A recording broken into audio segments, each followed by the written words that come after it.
lovely scrumptious honey pumpkin, Gary. Did you get off work? Let's make today the day we finally get on the train home together. Kayla, hey. Sorry, but I can't. I've already got an engagement with someone. Oh, you do? But, you do want to get on the train home with me, right? Right? 'Cause, it's our, What? You don't happen to be a little bit forgetful, do you, Gary? Or are you a bit slow when it comes to romance? Huh? Or maybe you'd be embarrassed if everyone saw you leaving the office with me. Chill out and relax a little. It's fine. Hey, that reminds me. How come you never come over and speak to me at work? We have nothing to be ashamed of. I get that you might want to keep things hush from everyone at work, but you could at least come over and say hi every now and then. My delicious pudding pie. What are you talking about? It's hardly unusual for two coworkers who join the company at the same time to develop romantic feelings for each other and start dating. Dating? Yeah! It's our 2-week anniversary as a couple today, I guess it's not that uncommon for guys to forget about anniversaries, so don't worry about it, sweetie. I'm not mad at all. No, really, what are you talking about? I said it's cool, don't worry about it. I don't mean it like that. You and I aren't dating. Huh? The heck? I have a wife and kids. What? How cruel! Are you just using me like some cheap toy to be tossed aside? No, don't be so ridiculous. I never asked you out, I have no romantic feelings for you, and I've never done or said anything to suggest I do. I'd already been married for a year when I joined the company. Oh my god! Besides, we barely even speak, and on the rare occasion we do, it's only ever about work or idle small talk. I don't know how you've managed to convince yourself we're a couple based on that. I'm fully devoted to my wife. We were childhood sweethearts who started dating back in high school. Would you please stop saying these weird things? It's making me super uncomfortable. This can't be! What you're doing here could cause a lot of trouble for me. Please refrain from talking to me about anything other than work from now on, okay? I'd appreciate if you stopped calling me things like scrumptious honey pumpkin and delicious pudding pie, too. You have no idea how creepy it is. My name is Gary. Why are you doing this?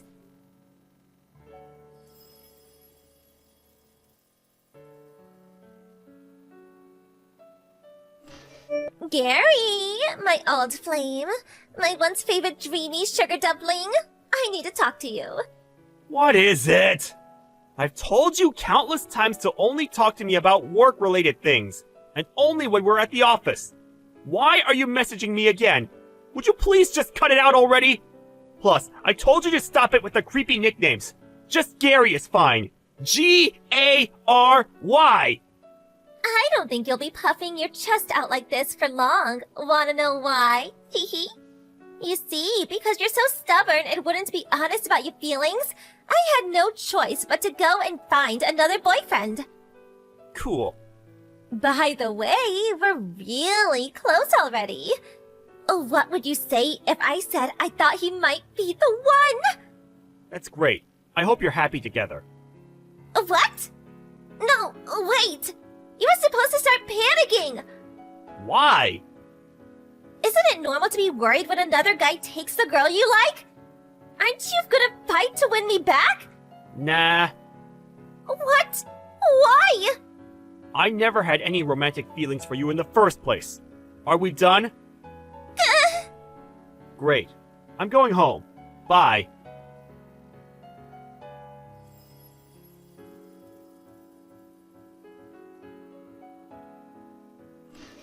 Gary, this is bad. Real bad.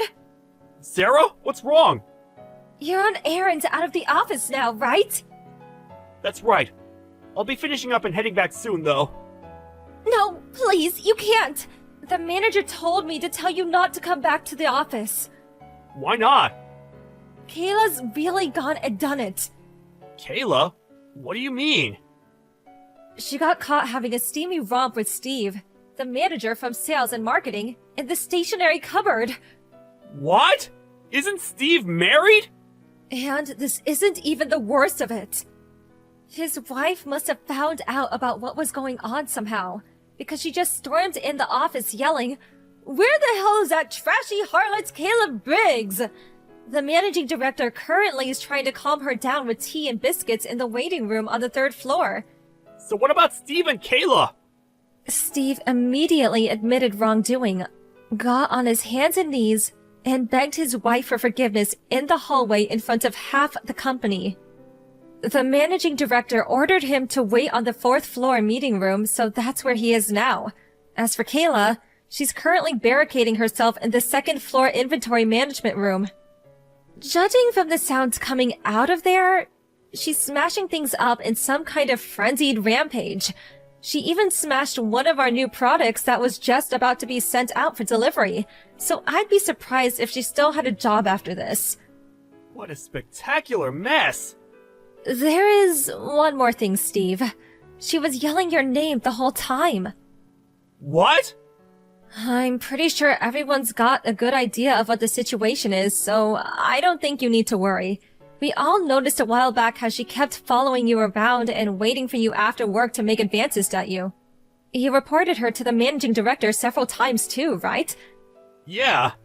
So, all things considered, since we couldn't discount the possibility the situation would deteriorate even further if you came back, he decided it would be best you didn't, at least while she's still around. I see. This whole thing must be causing you all kinds of trouble. I'm really sorry, Gary. Sorry, I don't really know how to respond to all of this.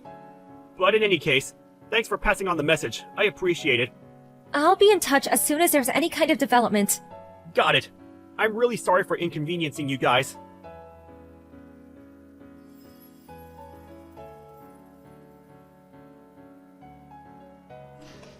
Gary, you're horrid! Why didn't you come and save me? Where was my knight in shining armor? Huh? Your girlfriend just got fired! I'm being charged $15,000 because I broke some stuff, and they said if I don't pay, they'll take me to court! And if you think that's bad, the marketing and sales manager's wife's demanding $25,000 in compensation from me! Why the hell didn't you come and help me? I needed you more than ever! Because none of it's got anything to do with me. What? Use your brain, Kayla! None of this would have happened in the first place if not for your sordid tryst with Steve from sales in the stationery cupboard. He's a married man. No matter which way you look at it, treating me like I'm your boyfriend like some kind of stalker, getting yourself into a career-threatening situation, then demanding I come and get you out of it is not acceptable behavior! How can you be so blind, Gary? The only reason I did this was to force you to be honest about your feelings! The reason I made love to a married man in the stationery cupboard is because I love you. That's quite possibly the most ludicrous thing I've ever heard. The fact you have a wife and kids is irrelevant. We don't choose the wanderings of our hearts. The world of love is the world of mystery. But you're so stubborn. I had to resort to extreme measures to force you to admit how you felt.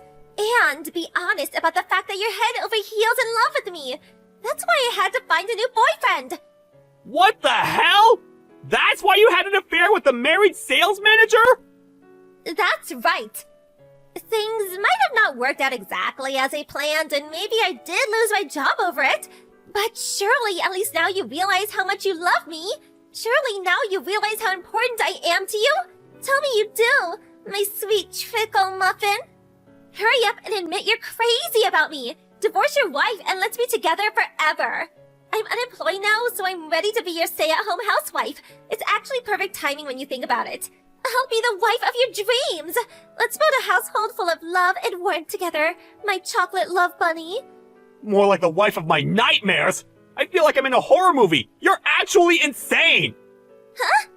I can't believe things got this out of hand as a result of your misunderstood delusions. Misunderstand delusions? No, you're wrong. It baffles me how you can say that with such confidence. There genuinely isn't a shred of self-doubt in you, is there? How many times have I told you now that I don't have romantic feelings for you? I've literally lost count. Come on, Gary. I saw the way you looked at me.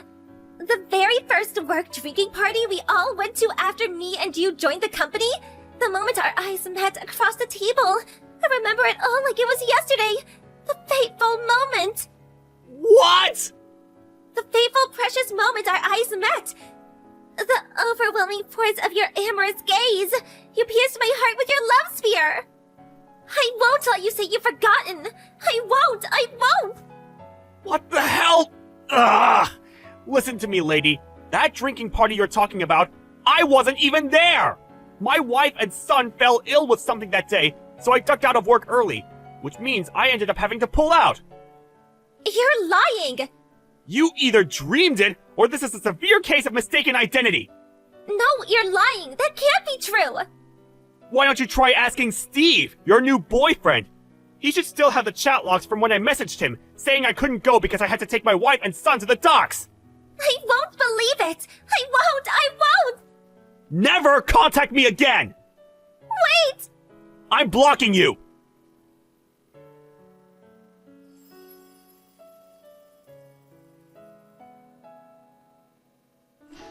Kayla found her new boyfriend in the form of a married man for the most absurd reason imaginable. Apparently her objective was to make me feel jealous. But given I had no feelings for her in the first place, it was a fruitless endeavor, and she did nothing but cause hurt, upset, and inconvenience to many innocent people.